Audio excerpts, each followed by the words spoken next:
Is he joking? Is he being serious? Putin has endorsed, I would say, Kamala Harris. Watch this. That if we can name a favorite candidate, it used to be Joe Biden, but now he is not participating in the election campaign, and he recommended all his allies to support Ms. Harris. So that is what we are going to do. So it was, well, he said that we should. That is why we should also do that. Well, her laugh, she's laughing. Her laugh is so fascinating. It means that everything is good, and if everything is good,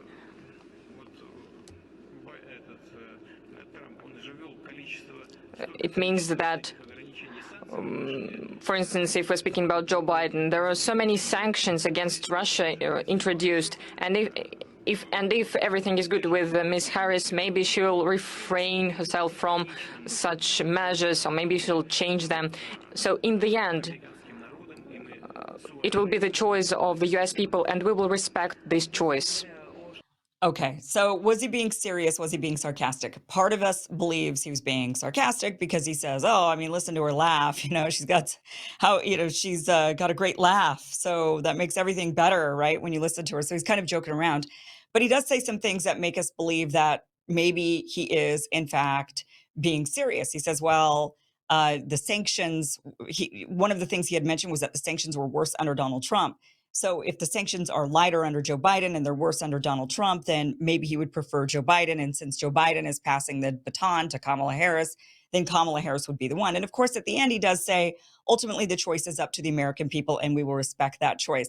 So this is Putin speaking at the Eastern Economic Forum in Russia. He reiterated, and that's what he reiterated. This is not the first time that he has said this, that he prefers Joe Biden, or at least now in this instance, now it's Kamala Harris since she's the new Joe Biden.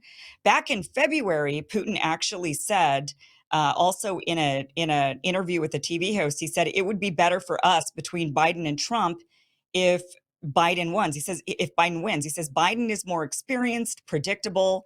He's a politician of the old school, but we will work with any leader of the United States who is trusted by the American people.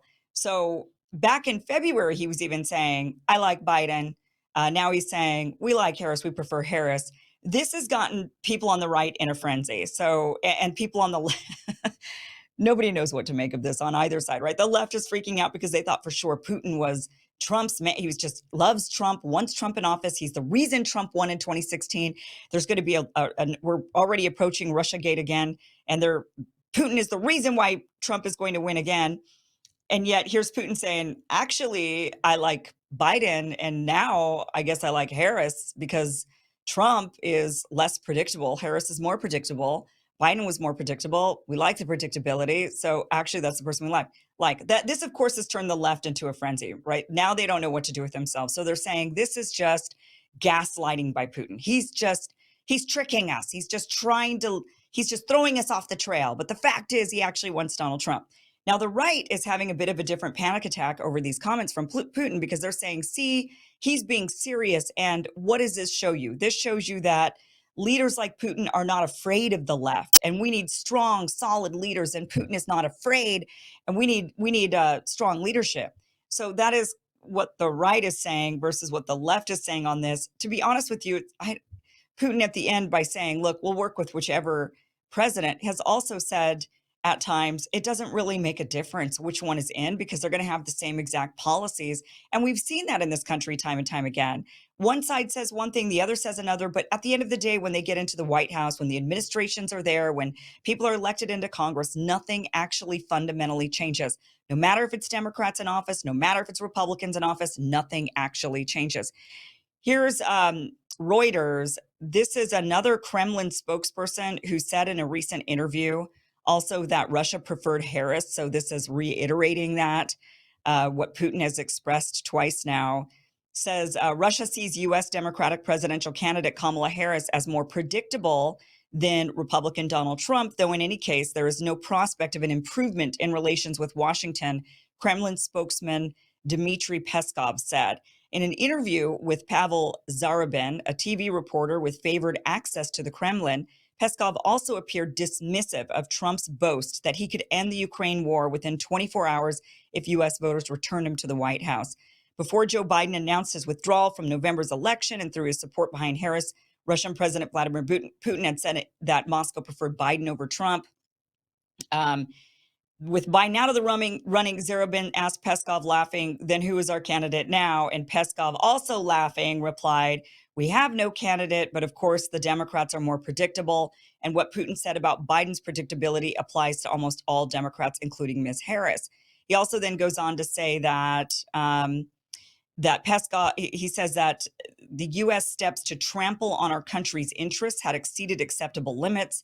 Bilateral relations were at a historical low point with no prospects at the moment of setting them on a path towards recovery. He said that there is no magic wand to resolve the Ukraine crisis overnight in the way that Trump has promised. He said it was a fantasy to imagine that the next U.S. president would announce in their inauguration speech that Washington was halting military aid to Ukraine and calling for peace negotiations, and that this would change mindsets in Kiev. So he's saying, yeah, right. Even if Donald Trump gets into office, you guys really think that he's going to suddenly say we're no longer funding Ukraine? The Kremlin is saying, we don't believe that. Why do the American, and it's a good question. If the Kremlin doesn't even believe that, if they, and look, they're the ones that are on the front lines, literally. They're the ones that are, they know exactly what is being said, what is being, they've dealt with America for decade after decade after decade, leader after leader. And they're saying, yeah, nothing's going to change. This is America's policy towards us. It doesn't matter if Donald Trump's in office or not.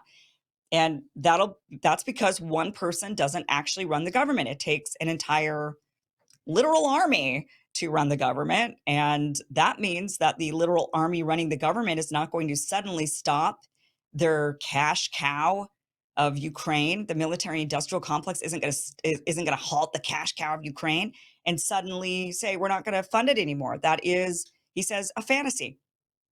So interesting. I think the takeaway on this is, I don't know. So the Kremlin's basically saying, yeah, we don't care which one is in office. Democrats right now, they're the more politician-y politicians, so they're predictable.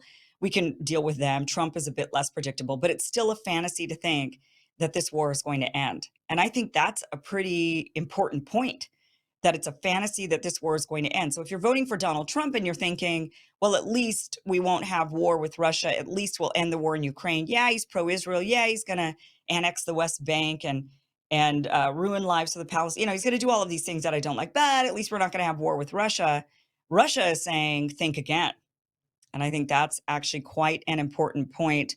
Interesting comments, but it is funny to watch everybody being thrown into a tizzy over this, the left in particular. Oh, he's just gaslighting. Of course he wants Donald Trump, don't you know? Russiagate. He's the one who put Trump into office. He wants his golden boy. I was going to say something really crass that kind of involved the video, the alleged video that was, the golden. Anyway, all right, we'll move on from this.